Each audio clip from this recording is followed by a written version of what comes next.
जय यीशु परमेश्वर के नाम से हम आपका स्वागत करते हैं इस दिन।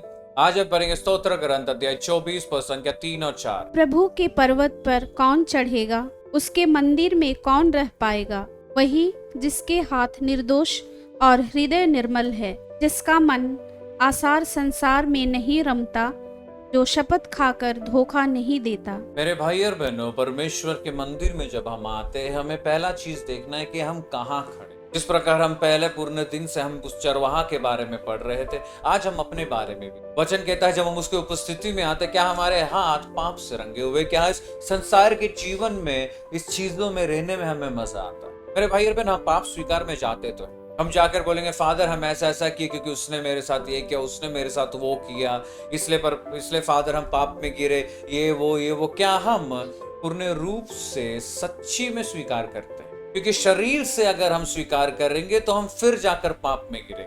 आत्मा से जब हम अपने पापों को स्वीकार करते हैं कभी भी नहीं गिरेंगे, क्योंकि आत्मा वो पाप फिर करने नहीं देगी। ये अंतर होता है मांस में और ये अंतर होता है आत्मा में। क्या मेरे भाई और बहनों, हम पूर्ण रूप से संसार के चीजों में मगन हो चुके कि हम छोटा छोटा चीज में मजा ले लेते। झूठ बोलना, दूसरे के बारे में निंदा करना, हर 2-3 शब्द के बाद गाली देना, गलत शब्द का इस्तेमाल करना, मन में व्यभिचार करना। झूठ बोलना तो आसानी हो गया है, अपने शब्दों से लोगों को मारना, हंसी मजाक में उसको निंदा करना, नीचा दिखाना।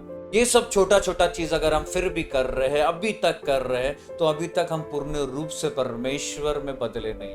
आज का वचन कहता है मेरे भाई और बहनों, ये सब छोड़ दो, तभी जाकर उसके आत्मा या उसके मंदिर में निवास कर पाएंगे, जो हम हैं उसके घर, तब वो हमारे में निवास कर सके। नहीं तो ये सब चीजों में परमेश्वर की आत्मा निवास नहीं करती, ये भी जान। तो आज हम अपने जीवन के अंदर झांक कर देखेंगे क्या हम किस प्रकार का जीवन जिए। इस समय अपने आंखों को बंद रखकर अपना पूरा ध्यान परमेश्वर की ओर। हे पिता परमेश्वर, इस सुबह हम धन्यवाद देते हैं। तेरा वचन कहता है परमेश्वर के तेरे सिंहासन के सामने आओ। जैसे भी आज परमेश्वर हम तेरे सिंहासन के सामने आते हैं, और आज परमेश्वर हर एक गलती जो हम करते हैं, जानबूझकर ना जानकर, वो सब गलतियों को तेरे हाथों में देते। हमारे छोटे से छोटे गलती परमेश्वर और बड़े से बड़ा गलती आज हम स्वीकारते हैं, क्योंकि परमेश्वर जब हम इस मांस में या इस शरीर में हम जाकर स्वीकारते हैं, फिर 4 दिन के बाद हम गिरते हैं, फिर 10 दिन के बाद गिरते हैं। तेरी आत्मा की ताकत हम में दे परमेश्वर के, जब हम स्वीकारे फिर से ना गिरे, बदले तो पूर्ण रूप से बदले। और इस प्रकार की आशीष दे। हम आज हर एक चीज तेरे हाथों में देते हुए परमेश्वर पूर्ण रूप से बदलने के लिए हम प्रार्थना करते हैं, और यही प्रार्थना परमेश्वर एक परिवार के समान मांगते और कबूल करते हैं। आमीन। जय श्री